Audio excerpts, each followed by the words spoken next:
अस्सलाम वालेकुम नाज़रीन, ब्यूरो चीफ पाकिस्तान से इस वक्त कहते हैं। अस्सलाम वालेकुम सर। जी वालेकुम अस्सलाम। जनाब क्या चल रहा है? कोई नए इंतखाबात का ऐलान होने वाला वहाँ पे कि कोई नहीं आराम से होता? देखिए जी, अभी तक तो तरीके पाकिस्तान तरीके इंसाफ के चेयरमैन जो है वो मुसलसल जो है अपने रैलीज निकाल रहे हैं, इजलास कर रहे हैं, जलसे जलसे कर रहे हैं, कॉर्नर मीटिंग उनका बड़ी सियासी गर्मा गर्मी का चल रहा है। वो यही चाहते हैं कि 31 मई तक जो है वो इंतखाबात कराए जाए। और अहमदाबाद में भी जलसा उन्होंने खिताब किया है, पूर्ण हुकूमत नामंजूर के नारे लगाए हैं। अब उसके बाद जेलम जो है वो आने के लिए मकसद कॉल दिए कि हम जेलम में जेलम में जी। आएंगे। और उसके बाद बताया था कि मैं कॉल दूंगा 20 तारीख के बाद कि अवाम मेरे साथ सड़क पे निकले, तो हम इंशाल्लाह इस तारीख को अच्छा ये एक बताइए, पूर्ण आवाम हुकूमत आएगी। निकलेगी सड़क पे? कोई लोगों में ये जोश है? जी देखिए, जो बज़ाहिर जलसे को देख कर नजर आता है तो जाहिर है वहां पर जो लोग 5 से 6 हजार, 10 हजार, 20 हजार अफराद आते हैं तो उनको देख कर तो इसी तरह लगता है। अब कल मरीम नवाज ने भी जलसा किया था, उसकी भी हाजिरी अच्छी खासी रही है, और जो इमरान खान साहब ने जलसा किया था उसमें भी हाजिरी अच्छी खासी रही थी। अब मियाँ शहबाज शरीफ जो वजीर आजम पाकिस्तान है वो भी जो है वो इस पे प्रोग्राम में शामिल हो गए। ये जो रैलीज हो रही है और ये जो जलसे हो रहे हैं, तो इस तरह इनकी कोशिश यही है कि हम अपनी पार्टी को ज्यादा मौका अवाम के अच्छा सामने रख आप सके, ज्यादा ये बार उठा बताइए सके। सर, ये बताइए कि जो तस्वीरें सामने आई हैं उसमें मरियम के जलसे पे इतनी तादाद नहीं थी जितनी इमरान के जलसे में थी ना, ये सबने जी देखा जी है। जी अच्छा ये मुझे बताएं, जी जी। ये चोर चोर का जो चलकर चल गया है, इससे कोई फर्क पड़ रहा है इन लोगों को जो गवर्नमेंट में है? नहीं, ये तो अब इसमें कोई फर्क नहीं पड़ रहा। जहां पर ये मतलब अब ये कोशिश होती है कि जहां पर ये अफराद और अवाम ज्यादा मौजूद हो, वहां पर कोई भी जो सियासी लीडर है जैसे वजीर आजम है या वजीर अला है, वहां पर वो उनको जी। ताकि वहां पर लोग मौजूद होते हैं और वो वहां पर चोर चोर चोर और सिलेक्टेड हुकूमत और रिपोर्टेड हुकूमत के नारेबाजी शुरू कर देते हैं। लोगों को फिर मना नहीं किया जा सकता। तो पहली हम्म। कोशिश उनकी ये होती है कि जहां पर रश ज्यादा होता है वहां पर ना जाया जाए, क्योंकि लोगों का जो जो इमरान खान की पार्टी के अफराद हैं, जो तरीके इंसाफ के लोग हैं, वो मुसलसल बार बार इसी बात के ऊपर है कि आप सब चोर हैं, आपने पैसा खाया है, आप पर 16 अरब रुपए की 32 अरब रुपए के आप पर केसेस बने हुए हैं। अच्छा तो वो ये इस तो बात का सबको इस्तेमाल इल्म करते है, हैं। मुझे ये बताइए जरा कि ये चोर चोर तो यूरोप में भी चल रहा है, अमेरिका में भी चल रहा है, कनाडा भी चल रहा है, हर जगह चोर चोर। जी लेकिन मसला यहाँ पे ये है कि पाकिस्तान में अगर इंतखाबात होते भी हैं तो फिर भी ये चोर जो हैं जब तक इनको सजाएं नहीं होगी। एक तो ये एक अफवाह चल रही है कि मार्शल लॉ के चांसेस बनते जा रहे हैं।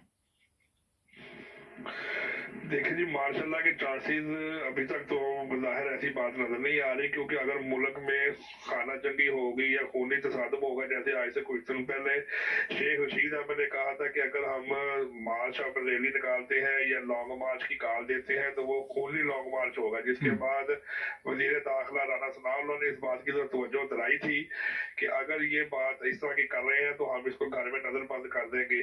और अगर मुल्क के अंदर खूनी हालात पैदा कर दिए जाते हैं, खूनी तसादम और रैलियां निकाली जाती है, तो फिर फौज को मुल्क का कंट्रोल संभालने के लिए मौका मिल जाएगा। और वो जाहिर है इस बात के वो पहले यही कोशिश कर नहीं रहे तो हैं कि नजर हम बंद मुल्क के अगर अंदर। कर देंगे तो नजर बंद करने से तो और मसला नहीं खराब होगा? नहीं, उस वो जो मसला होगा, जब एक बंदे को आप कानूनी तौर पे नजरबंद कर देंगे तो उसका अवाम ने तो फिर भी निकलना, लेकिन जब आप दफा 144 लगाकर सारी कानून को गवर्नमेंट जो अपनी रिट पूरी करेगी तो फिर वो कभी भी कामयाब नहीं होने देगी। गवर्नमेंट के पास तो तमाम अख्तियार है, तमाम वसाइल है हम्म। कि वो हर काम को बुरुए कार ला सकते हैं। तो ये कोशिश ये करनी चाहिए कि अभी तक फौज जो है वो एक तरफा तौर पे बयान दे रही है कि हम ये चाहते हैं कि जो मामला था वो सियासी तौर पे हल हो, नहीं हमारा किसी मगर पे कोई सियासी दखल ना तौर हो। पे आपके इल्म में है कि कैसे हल हो सकते हैं ये मामला, जब अदालतें भी, आप वहां पे हैं, मैं यहाँ से भी देख रहा हूँ कि इंसाफ नहीं है। 14 तारीख को आपका ख्याल है अदालतों में ये जाएंगे 14 तारीख को दोबारा? ये तो जरा बताइए। जो अदालतों का मौकफ है वो तो सबके सामने वाजे तौर पे नजर आ गया कि अदालतें किस साइड की तरफ जा रही हैं। अदालत का काम ये था कि वो हक और इंसाफ के ऊपर फैसला करते हैं, जबकि वो लोग जो है एक साइड के ऊपर ज्यादा झुकाव है, दूसरी साइड पे कम झुकाव है। अवाम और लोगों का रुझान ये है कि अदलिया जो है वो बिक चुकी है। हम्म। हमारे जजेस बिक चुके हैं, हमारे जजेस इंसाफ नहीं कर रहे, हमारे जजेस ने पैसे ले लिए हैं। वो यहाँ तक कहते हैं कि फौज भी बिक चुकी है, फौज के लोगों ने भी पैसे ले लिए। जिन लोगों ने कोई एक्शन नहीं लिया, और जजेस जो है उनका काम था कि इन लोगों को पकड़ के सजा देते, बल्कि उन लोगों ने इनकी प्रोटेक्शन की और ये आज वजीर आज़म बन के हमारे सामने आ गए हैं। अच्छा, आप ये देख रहे हैं कि अगर पब्लिक बाहर आ गई तो वो अगर आउट ऑफ कंट्रोल हो गए तो वो किसी को भी नहीं फिर छोड़ेंगे। जी बिल्कुल, अगर जो आवाम बाहर निकल आती है और वो पुरतशद्दुद वाक़यात की तरफ माइल हो जाते हैं, तो फिर वो किसी को भी नहीं छोड़ेंगे, तो फिर इसका तो वो तो मुल्क खाना जगह की तरफ चला जाएगा, बिल्कुल भी कंट्रोल से बाहर हो जाएगा। जब एक मॉब आ जाता है, जब आप 1 लाख अफराद, 50,000 अफराद सड़कों के ऊपर निकल आते हैं और वो अपने हक की आवाज उठाते हैं और वो पुरतशद्दुद मुजाहरे में तब्दील हो जाता है, इसके आगे तो कोई हल नहीं है। आगे तो क्या हल होगा इसके? तो यही कि आर्मी टेक ओवर कर लेगी और फिर वो बाय फोर्स, जिस तरह वो कहते हैं कि गोली चलाकर, उनको डराकर, धमकाकर, किसी तरीके से कंट्रोल करके उनके मौकों को कि फिर सारी बात चीज क्लियर हो सकती है।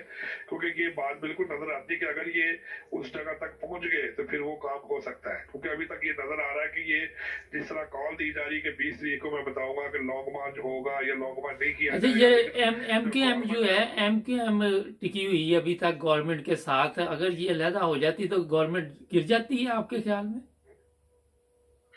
ठीक है, जो आपके टोटल वोट है, ये जो आपस में कोलेटरल गवर्नमेंट बनी है जिसके अंदर सारे छोटे छोटे पार्टीज के लोग बिल्कुल जो वोट ऑफ कॉन्फिडेंस जीतते हैं, अगर इसमें से कुछ लोग निकल जाएंगे, जब आप उस लेवल से नीचे आ जाएंगे तो जाहिर बात है कि आप अपना जो एतबार है वो खो देंगे, तो वजीर आजम फिर तो नहीं रह सकते, क्योंकि वजीर आजम अच्छा, ये बताइए सारे कि ये जो लोटे जिनको कहते हैं वहां पे, तो वो उनका मुस्तकबिल आप क्या देख रहे हैं कि दोबारा इलेक्शन में कोई उनको वोट देगा?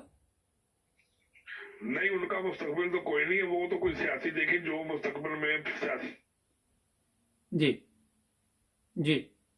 कोशिश कर सकती है। लेकिन इमरान खान ने ये जो बात कह दी है कि जिस शख्स ने ये अपनी ये जमीर को बेचा है, आप उसको जरूर सबक सिखाएं, तो वो तो अपने इलाके में जाते हैं तो वो भी इसी तरह शिकार हो जाते हैं। जैसे उनको कहा जाता है कि चोर चोर चोर, ऐसे उनको कहा जाता है कि ये लुटे हैं जमीर फरोख्त, तो उनको भी बचने का सामना है। तो उनके लिए भी मुस्तकबिल में बहुत सी मुश्किल था, वो एकदम अब उस मुकाम पर नहीं पहुंच सकते जिस मुकाम पर वो पहले थे। अच्छा, एक चीज और बताइए कि वो तो नहीं पहुंच सकते, मगर आपने ये महसूस किया कि कोई नून लीग के लोग अब इमरान खान की हिमायत में आ गए? काफी लोगों को मतलब ये पता लगा कि जो ये कहते हैं कि हमारा जो मौकफ है वो इमरान खान के साथ है, लेकिन वो अभी वाज़ेह तौर पे आप ये नहीं कह सकते कि ये है। लेकिन कुछ की बात आई है कि कुछ अफराद पे यहाँ तक है कि वो कहते हैं हम इस बात को तस्लीम करते हैं कि हमारा लीडर चोर है, और इस बात को तस्लीम करते हैं कि हमारे लीडर ने ये काम किया, लेकिन वो इतनी हिम्मत नहीं रखते कि वो सबके सामने बयान कर सके। लेकिन वो जो ढक्के लगे चुप में किसी मीडिया पर्सन के सामने, किसी ब्यूरोक्रेट के सामने इस बात का इजहार जरूर करते हैं कि जी हमारा लीडर जो है चोर है। और इसी तरह वो इमरान खान की फेवर में भी गुफ्तगू करते हैं कि इमरान खान जो है वो बिल्कुल ठीक कर रहा है, और हमारी जो तहफ़्फ़ुज़ात है उसके साथ क्योंकि शुरू से ही जो खिदमात है नून लीग के साथ रहे, इसलिए हम किसी भी कीमत पर नून लीग से अलग नहीं हो सकते। इस तरह की भी एक कैफियत पड़ जाती है। बहुत शुक्रिया सर, थैंक यू जी। नाज़रीन, पाकिस्तान से ब्यूरो चीफ हमारे सूरत-ए-हाल आपको बता रहे थे पाकिस्तान में क्या चल रहा है, क्या हो रहा है और आने वाले दिनों में क्या हो सकता है। मकसद ये होता है कि हर चीज़ आप तक पहुँचे और जो भी ताज़ा सूरत-ए-हाल होती है उसके मुताबिक प्रोग्राम हमारे चल रहे हैं। जुड़े रहें हमारे साथ, चैनल को करें सब्सक्राइब। मिलेंगे नए प्रोग्राम में। अल्लाह।